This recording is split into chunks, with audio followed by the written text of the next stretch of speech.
আসসালামু আলাইকুম প্রিয় দর্শক, অন্নমঞ্চের আলাপ চাইতে আপনাদের সকলকে আমন্ত্রণ। এতদিনে নিশ্চিত হওয়া গেল যে শেখ হাসিনা বাংলাদেশের প্রধানমন্ত্রী তিনি কোনো পদত্যাগ পত্রই পেশ করেননি, মানে লেখেননি উনি পদত্যাগ পত্র।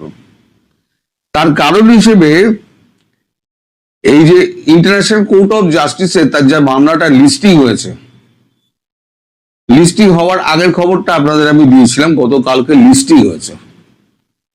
লিস্টিং হওয়ার পর এই খবরটা পেয়ে আমি হরিশ সালভেকে ফোন করেছিলাম। সে প্লিডিং এ কি লেখা আছে তিনি আমায় নিশ্চিত করেছেন যে প্লিডিং এ এটাই লেখা আছে যে তিনি বলেছেন তিনি পদত্যাগপত্র লেখার বা জাতির উদ্দেশ্যে ভাষণ দেওয়ার কোনো সময় পাননি, তাকে কোনো সময়ই দেওয়া হয় না। ফলে তার নামে যে সমস্ত উড়ো কথাগুলো উড়ে বেড়াচ্ছে যে তিনি পদত্যাগপত্র লিখে দিয়েছেন, সেটা হারিয়ে গেছে।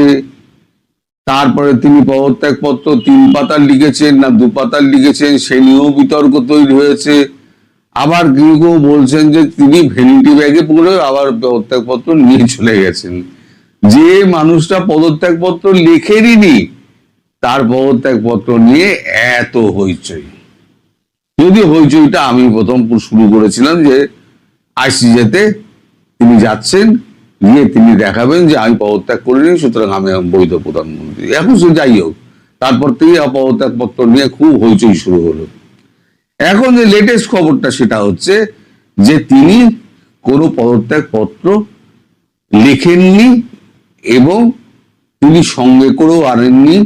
সেটা যে ইন্টারন্যাশনাল কোর্ট অফ জাস্টিসে তার যে প্লিডিং অ্যাপ্লিকেশন আছে, প্লিডিং কপি, সেই প্লিডিং কপিতে তিনি পরিষ্কার জানিয়েছেন, আমার হরিশ সালভে এইটা জানিয়েছেন। এবার যখন এবার লিস্টিং হয়েছে, যখন এবার এটা উঠবে কোর্টে, যখন মামলাটা উঠবে, সেই মামলাটা ওঠার পর বাংলাদেশ সরকারের পক্ষ থেকে তো একটা উকিল আসতে হবে, যাকে যে দেশের উকিল দাঁড় করান, তাকে যখন জিজ্ঞেস করা হবে আপনারা সরকার গঠন করলেন তাহলে পরে কিসের ভিত্তিতে করলেন? প্রধানমন্ত্রী তো বলছেন তিনি পদত্যাগ করেননি, তিনি পূর্ণ মেয়াদ পূর্ণ উনি করবেন।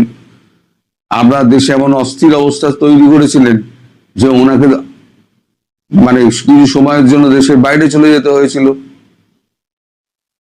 তার মানে উনি বৈধ প্রধানমন্ত্রী, তার এবারে উত্তর দিতে পারবে না। এবার তখন ইন্টারন্যাশনাল কোর্ট অফ জাস্টিস একটা রায় লিখবেন, যিনি তিনি পূর্ণ সময়ের পর্যন্ত, তার মেয়াদ সম্পূর্ণ হওয়া পর্যন্ত তিনি বৈধ প্রধানমন্ত্রী হিসেবেই দেশ শাসন করবেন এবং তার আগে, তার মধ্যবর্তী অবস্থায় তিনি চলে আসার পরে যে সমস্ত সরকার গঠন হয়েছে সব অবৈধ। তাদের করা চুক্তি, তাদের করা সমস্ত আদেশ, সেগুলো সব অবৈধ। এই যে লেখাটা, যে কপিটা হবে, রায়ের কপিটা, সেটা যাবে ইউনাইটেড নেশন সিকিউরিটি কাউন্সিলে। ইউনাইটেড নেশন সিকিউরিটি কাউন্সিল এই 196টা দেশে তার একটা কভারিং লেটার করে চিঠি পাঠিয়ে দেবেন, কারণ সবাইকে জানাতে হবে না যিনি তিনি বৈধ প্রধানমন্ত্রী।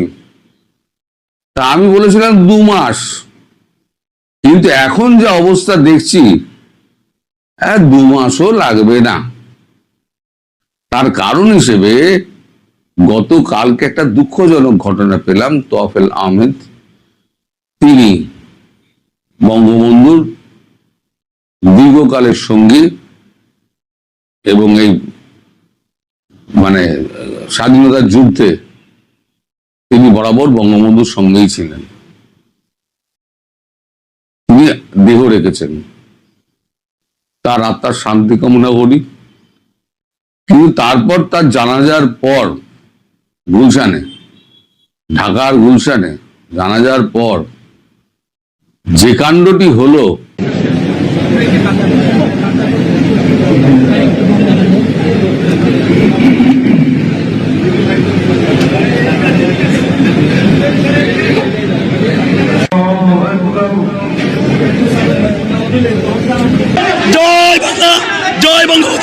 শেখ হাসিনা আসবে, বাংলাদেশ আসবে।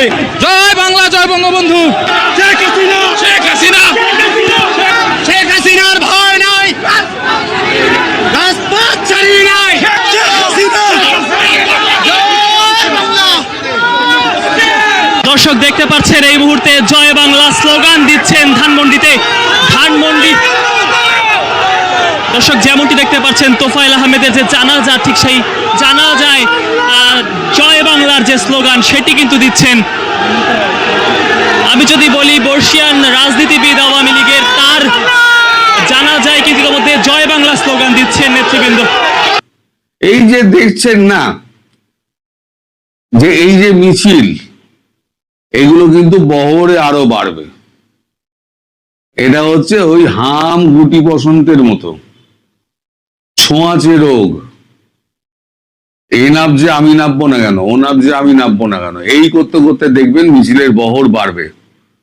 আর সারা ঢাকা জুড়ে যখন এই মিছিলটা হবে, তখন এই যে বললাম, না দেশের সরকার, না পুলিশ, না সেনাবাহিনী কেউ সামলাতে পারবে না। আমি একটা কথা আপনাদের বলেছিলাম যে আমি বিশ্লেষণ করে আমি একটা কথা আমাদের রাজ্যের কথা বলেছিলাম যে আমাদের রাজ্যের যে শাসক দল ঢাকি সহ বিসর্জন হয়ে যাবে। ঢাকি সহই কিন্তু বিসর্জন হয়ে গিয়েছে। আমি বলেছিলাম যে এই তৃণমূল থাকবে না, কলা গাছ তৃণমূল হবে, তৃণমূল হবে, ওই বটগাছ তৃণমূল হবে, একটা তৃণমূলের সংগঠন ভাঙবে। তৃণমূল ভাঙন শুরু হয়ে গেছে। আমি বলেছিলাম ভাইপো জেলে যাবে, 15 দিনের মধ্যে অপেক্ষা করুন, আপনি জেলে যাবেন ভাইপো, তার পিছু পিছু পিসিমাও যাবেন, মানে আমাদের প্রাক্তন মুখ্যমন্ত্রী। তার বিরুদ্ধে বিস্তর অভিযোগ, ভাইপোর বিরুদ্ধে বিস্তর অভিযোগ। আমি যা বলি না, খুব ভেবেচিন্তে বলি, হয়তো তাৎক্ষণিকভাবে আপনারা অনুভব করতে পারেন, আরে বললো মানুষটা, হলো না তো, আপনারা ভাবলেন বাজে কথা। কিন্তু স্মরণ করে রাখবেন, এই যে আজকে বললাম যে সব কটা পালাবে, লিখে রেখে দিন, সব কটা পালাবে। আর এই গুটি বসন্ত হামের মতো সারা জেলা উপজেলায় যখন ছড়িয়ে পড়বে এই এটা মানে সংক্রমণটা, তখন কারোর বাবার সাধ্য নেই তাকে আটকে রাখা। তাই আমার মনে হচ্ছে যে ওই রায়, শুনানি রায়, তারপর ইউনাইটেড নেশন সিকিউরিটি কাউন্সিলে যাওয়া, 196টা দেশে চিঠি পাঠানো, অতদিন অপেক্ষা করতে হবে না দাদা। আমার মনে হচ্ছে বাংলাদেশের আওয়ামী লীগ পথে নেমে পড়েছে। খুব তাড়াতাড়ি শেখ হাসিনা, উনি যখন বলেছেন, দেখুন কে কোন নেতা কি বললো না বললো আমি আমল দিই না, আসল নেত্রী কি বলেছেন। নেত্রী বলেছেন আমি মাথা উঁচু করে আমি দেশে ফিরবো, যে কোনো কনসিকুয়েন্স ভোগার জন্য আমি প্রস্তুত। তার মধ্যে যদি ঘোষিত হয়ে যায় তিনি বৈধ প্রধানমন্ত্রী এবং তিনি পুরো কার্যকাল উনি সামলাবেন, তাহলে পরে কার কি, মধ্যবর্তী নির্বাচন সে সমস্ত গোল্লায় গেল।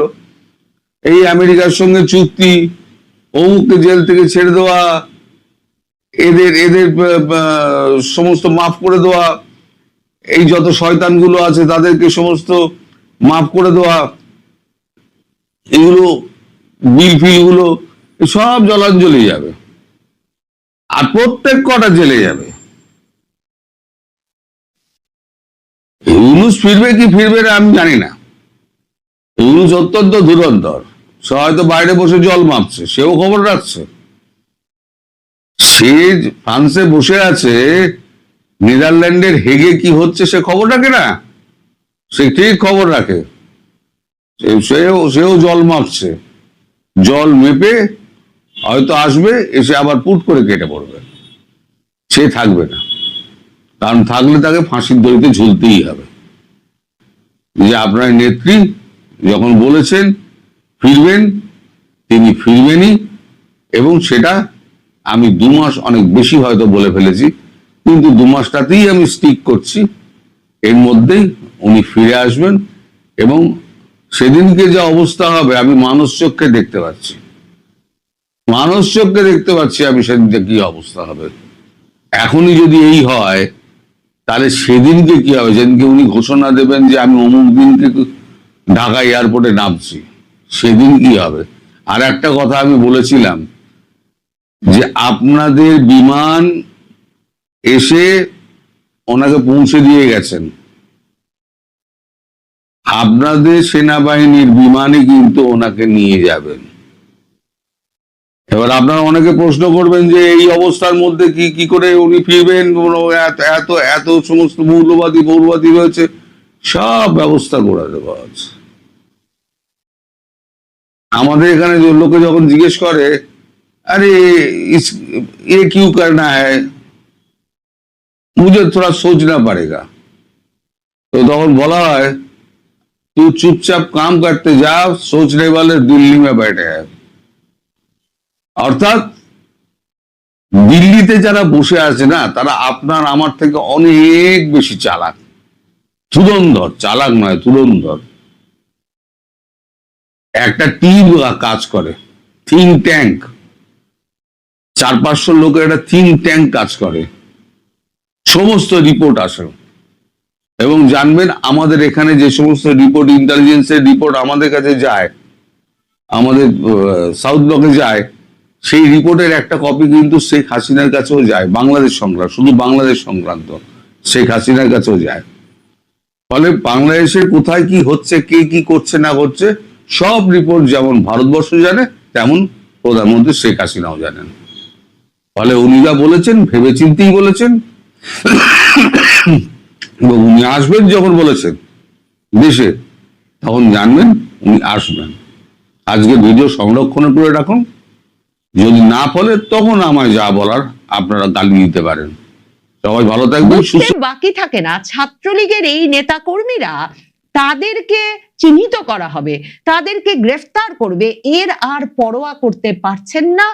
এই 2024-এর আগস্টের পর থেকে তাদের নেতাকর্মীদের সারা দেশে যে মানবেতর জীবন যাপন করতে হচ্ছে, কিংবা ছাত্রদের যখন ছাত্রত্ব কেড়ে নেওয়া হয়েছে, যেভাবে তাদের পিঠ দেয়ালে ঠেকে গেছে, তখন রাজপথ যে তাদের দখলে রাখতে হবে, সেটা বুঝেই ছাত্রলীগের নেতাকর্মীরা তাদের চেহারা দেখানো, পরিচয় জানিয়ে দেওয়ার বিষয়টা আর কিছুতেই পরোয়া করতে পারছেন না। আওয়ামী লীগ এবং তার অঙ্গ সংগঠনের নেতাকর্মীদের একটা প্রত্যাশা এবং ধারণা ছিল যে নির্বাচিত একটা সরকার ক্ষমতায় এলে আওয়ামী লীগ, ছাত্রলীগ সহ এর অঙ্গ সংগঠনগুলোর ওপর যে রাজনৈতিক কার্যক্রমে নিষেধাজ্ঞা দেওয়া আছে সেটা শিথিল হবে, উঠে যাবে, এবং তারপর রাজনৈতিক কার্যক্রমে স্বাভাবিকভাবে ফিরে আসার মাধ্যমে আওয়ামী লীগ, ছাত্রলীগ, আওয়ামী লীগের অন্যান্য অঙ্গ সংগঠন সমূহের নেতা কর্মী সমর্থকেরা একটা স্বাভাবিক জীবনে ফিরতে শুরু করবেন। এবং সেজন্যে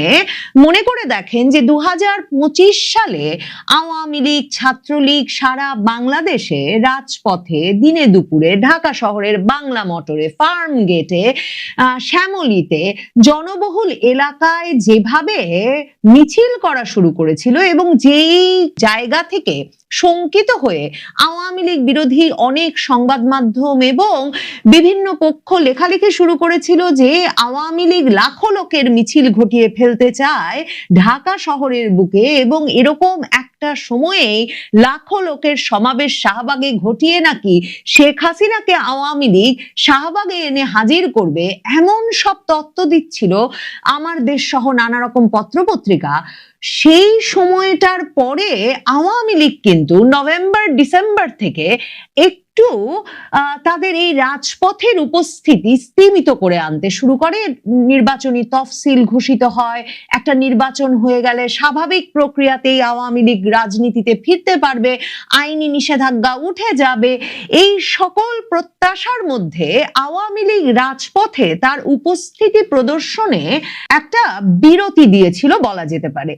আবারও যখন পরিস্থিতিটা এমন যে পরিষ্কার হয়ে গেছে যে শুধু যে তারেক রহমান সরকার আইন করে বরং আওয়ামী লীগের রাজনৈতিক কার্যক্রম নিষেধাজ্ঞা বলবৎ রাখার ব্যবস্থা করেছেন, তাই নয়, রীতিমতো মানে কোথায় কোন গোপন বৈঠকে মিলিত হয়ে আওয়ামী লীগের নেতা কর্মীরা কিংবা ছাত্রলীগের নেতা কর্মীরা কোথায় বসে পরিকল্পনা করছেন, মানে রীতিমতো অভিযান চালিয়ে বিভিন্ন জায়গা থেকে আওয়ামী লীগ ছাত্রলীগের নেতা কর্মীদের ধরা অব্যাহত আছে। ঝটিকা মিছিল হয়ে যাওয়ার পর ভিডিও দেখে দেখে খুঁজে খুঁজে বের করে করে গ্রেফতার করা হচ্ছে। কাজেই এবং এখন পর্যন্ত আওয়ামী লীগের একেবারে বর্ষিয়ান শীর্ষ নেতৃবৃন্দ থেকে শুরু করে ছাত্রলীগ কিংবা যুবলীগ অঙ্গ সংগঠনের কোনো নেতা কর্মী সমর্থক কাউকে এখন পর্যন্ত জামিন দেয়নি তারেক রহমান সরকার। তখন আওয়ামী লীগ রাজপথে তার উপস্থিতি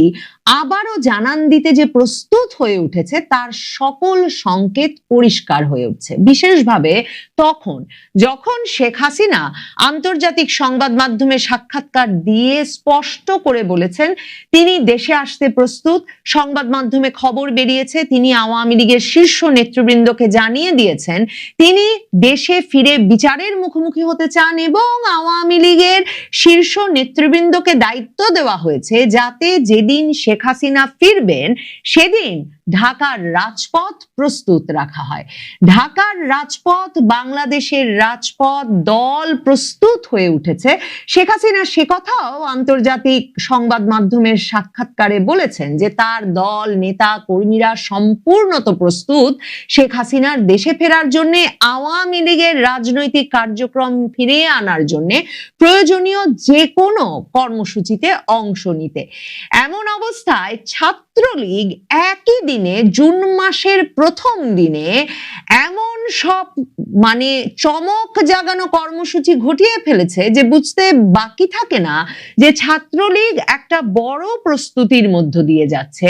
তবে বিস্ময়কর ব্যাপার হচ্ছে এরকম একটা তরুণদের সংগঠন, যে সংগঠনটি রীতিমতো সবার আগে নিষিদ্ধ হয়েছে, আওয়ামী লীগের আগেও একে নিষিদ্ধ করা হয়েছে, ছাত্রলীগ করেন এই অভিযোগে সারা বাংলাদেশে শত শত ছাত্র ছাত্রী শিক্ষার্থীর ছাত্রত্ব বাতিল হয়েছে, আগে নেওয়া ডিগ্রি বাতিল করে ফেলা হয়েছে। এমনকি ছাত্রলীগ করেন যে তরুণ, তার বাবা মা চাচাকে আক্রমণের শিকার হতে হচ্ছে, হত্যা করে ফেলা হচ্ছে বাড়িতে ঢুকে জায়নামাজে নামাজ পড়ার সময় মাকে, এসব খবর যখন বেরিয়ে আসছে, এমনকি ছাত্রলীগ করেন ভাই সেজন্য স্কুলে পড়া বোনটি পর্যন্ত নিরাপদে স্কুলে যেতে পারছে না, সে কারণে জায়গা বদল করতে হচ্ছে, এসব গল্প যখন সারা বাংলাদেশে ছড়িয়ে পড়েছে, যখন তরুণদের বিপুল পরিমাণ সম্পদ অর্জনের এবং মববাজি করে শক্তি দেখানোর দল বাংলাদেশে গঠিত হয়ে গেছে জাতীয় নাগরিক পার্টি এনসিপি,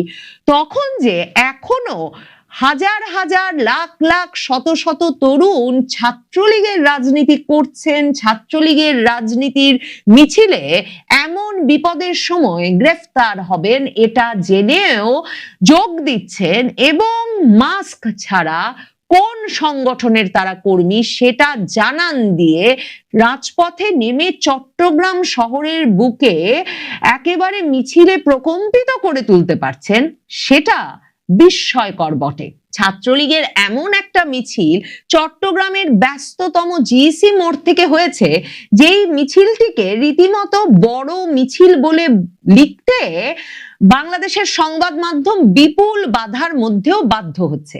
প্রথম আলো শতাধিক ব্যক্তি যোগ দিয়েছিলেন, শতাধিক নেতাকর্মী নিয়ে নিষিদ্ধ ছাত্রলীগের ঝটিকা মিছিল, এটা শিরোনাম করে ওই বিরাট মিছিলের ছবি দিয়েছে এবং বলেছে যে প্রত্যক্ষদর্শীরা বলেছেন মিছিলে ছাত্রলীগের শতাধিক নেতাকর্মী উপস্থিত ছিলেন, তাদের হাতে থাকা ব্যানারে লেখা ছিল এমইএস কলেজ ছাত্রলীগ। মিছিলটি ২ নম্বর গেটের আশপাশ থেকে শুরু হয় বলে জানা গেছে এবং চট্টগ্রাম নগরের জিইসি মোড় এলাকায় ওই ঝটিকা মিছিলের একাধিক ভিডিও আজ সোমবার সামাজিক যোগাযোগ মাধ্যমে ছড়িয়ে গেছে।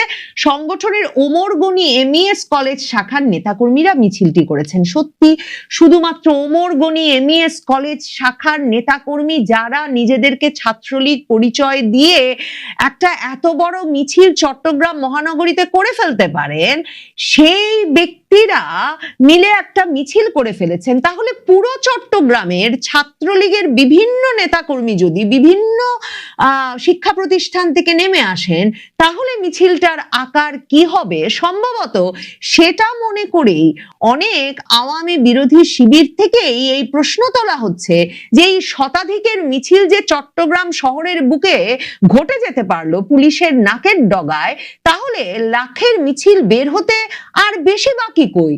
দেখেন, প্রথম আলো পাঁচলাইশ থানার ভারপ্রাপ্ত কর্মকর্তা ওসি জাহিদুল ইসলামকে জিজ্ঞেস করেছিলেন যে কি করে এমন একটা মিছিল হতে পারত। তখন তারা বলেছেন, আমরা ঘটনাস্থলে গিয়ে কাউকে পাইনি, তবে ঘটনার ভিডিওগুলো পর্যালোচনা করা হচ্ছে, জড়িত ব্যক্তিদের শনাক্ত করে গ্রেফতার করা হবে।